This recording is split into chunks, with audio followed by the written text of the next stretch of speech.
So season 6 of Selling Sunset just dropped, and I'm gonna start with the most devastating news first. Christine left. Yeah, how is this show even possible without her? It's like whether you love her or hate her, she is the main character. So how is this show supposed to function if she's not there?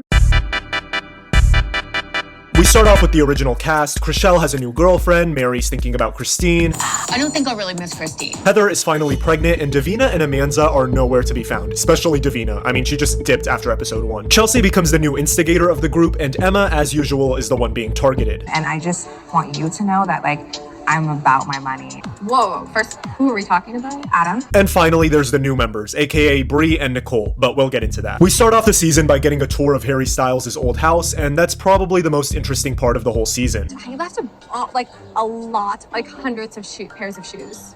Like, where are they? We learn that Chrishell is not going into the office anymore because her and Mary had a falling out ever since she broke up with Jason. My relationship with Mary feels a little distant because Jason and I broke up and Mary wasn't there. Just coming from a guy's perspective, that's messed up. I feel like Mary should have definitely had Chrishell's back. I mean, they've been best friends since season 1, or at least that's what we see as an audience. Regardless, Jason is dating this 24-year-old model named Mary Lou, and Chrishell is now with G-Flip, so maybe it's for the best. Eventually, we meet Brie, and we learn that she is one of Nick Cannon's 8+ baby mamas. She just had a baby. Cannon, Okay. right? Who doesn't? That's Next.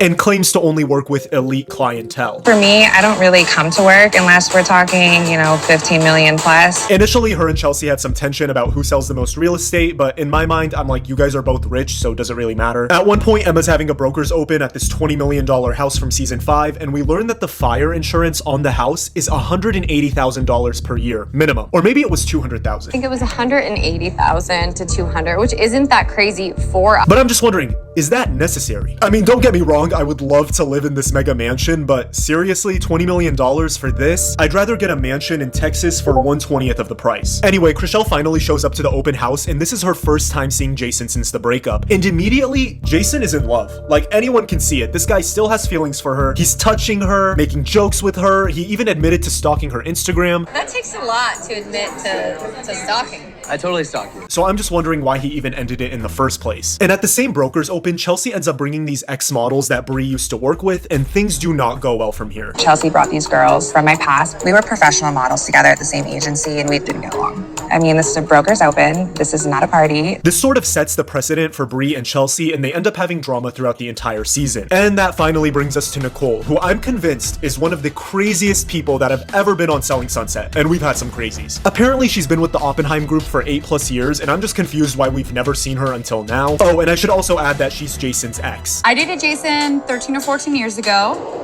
I mean, at this point, this guy has dated half the office. But don't worry, they were probably just flings, right? I don't think I've been in love that many times in my life. I was in love with Chrishell and Mary and Nicole. Wow. In love? Jesus. Anyway, Nicole goes off on this tangent about having beef with Chrishell because apparently they were on a co-listing together 3 years ago and Chrishell didn't give her enough credit. Like, the whole story makes no sense. Nicole comes in and she's just pissed about this thing that happened so long ago and no one knows why. Jason had put them on the co-listing together, so I just feel like if your boss puts you with another agent, you guys will split the commission, you guys will split the credit, everything is 50-50. But not in Nicole's eyes. Nope, she deserves more. And as a result, Nicole continues to talk crap about Chrishell for the next 10 episodes. Eventually, the girls at the office start grilling Brie about Nick Cannon and how he has 11 kids, and I'm sorry, but this is just so funny. So are you like in a polyamorous relationship? Like, I don't know about that. I just know we just had a baby. Like, we're really happy. Honestly, I really like Brie, but her trying to justify Nick's actions to these girls who are obviously so judgmental is just hilarious. But Chelsea definitely takes it too far. Like, all the girls are genuinely just asking questions, but you can tell that Chelsea is judging her. But out of nowhere, this random beef between Brie and Emma starts because apparently Emma tried to steal Brie's billion-dollar client. And when Brie confronts her about it, Emma completely denies it. I mean, I've heard something about Christine. I've heard... So let's stop right there before you use that name.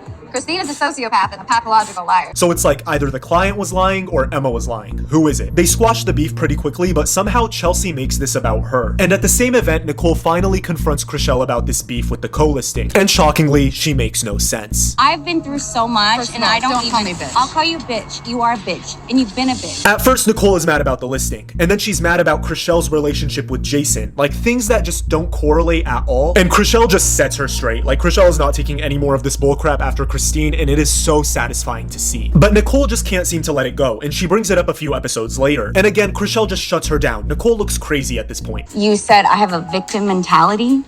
Well, you're the one crying about something that happened 3 years ago. Every time Chrishell debunks something that Nicole says, Nicole switches the topic completely. She's like, oh wait, I'm not mad about this, I'm actually mad about this. And Chrishell's like, what? It's clear that Nicole is trying to be the villain of this season, but it's just not working when your arguments make no sense. But it's not over. Nicole brings it up yet again in Palm Springs. So don't go there. Seriously.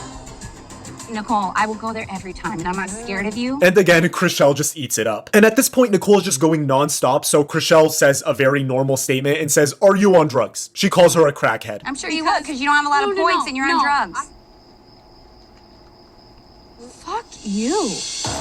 And apparently this is the worst thing you can call someone ever. And right after Chrishell says this, Nicole plays the victim and is like, I'm gonna go to my room. This is unacceptable. No one talks to me like this. And it's just like, she called you a crackhead because you're spreading rumors about her. Seems like a fair trade to me. But the fact that Nicole gets so defensive about it, maybe there's some truth to it. Allegedly, in my opinion. But get this, Nicole just won't drop it. She takes an actual drug test to show the girls she's not on drugs. I mean, at this point, even Mary kind of thinks she's crazy. Like, Mary's trying to be the mediator of the situation, but she definitely calls Nicole out for being an instigator. And things get even more intense when Nicole threatens to sue Chrishell for defamation. It's like, are you serious, bro? Like, you guys are on a reality show, and Nicole is just out here calling everyone out, mainly Chrishell. And when Chrishell tries to defend herself and fight back, Nicole can't take it. I mean, the situation just gets so intense because of Nicole that Mary ends up having a breakdown. And in the next episode, everyone is just done at this point. No one is even talking to Nicole about this anymore. You know, like, I'm watching this show for the drama, but like, it's just the same story over and over and over. So I was praying that it would finally be put to rest. But no, Nicole was not done. In fact, she was just getting started. At this point, Nicole tries to come for Emma now. Like trying to passively aggressively shit talk to me, saying that she's a passive-aggressive person and that she should have been taking Nicole's side. You see, I just can't do this. Emma can't do this, Chrishell can't do this, Mary can't do this, and I can't do this. And at the same time all this is happening between Nicole and Chrishell, Chelsea is also beefing with Bree. And this all stems from Bree's relationship with Nick Cannon. Like, I don't know why Chelsea is so concerned about it, but she cannot stop talking about it, not for one episode. So when Bree eventually calls her out at dinner and she's like, hey, I've been hearing around the office that you keep talking about my relationship with Nick, what's good? Chelsea immediately gets very defensive and is like, everyone's allowed to have their own opinion. Everyone's already talking about it anyway, so sorry, I'm just making my opinion public. You don't need to agree with my situation. I don't need to This agree is with my but situation. I'm allowed to voice my opinion on something. Are you? But at this point, Chelsea is just acting like Nicole, like she's no better. And that brings us to the season finale where we finally see Mary and Chrishell talk this out. They sort of have this like mutual agreement that their relationship will never go back to normal. And honestly, it's really sad. I mean, these two were best friends, like they were the main protagonists. And immediately we get the trailer for season 7. And I'm just like, whoa, you guys already filmed this? Why didn't you just release them all together? I don't get it. And from the season 7 preview, it's basically just Nicole yelling at everyone. We see Amanza get in a fight with someone. There's Josh Richards, which, why? But regardless, I think we might have to wait a full year for it.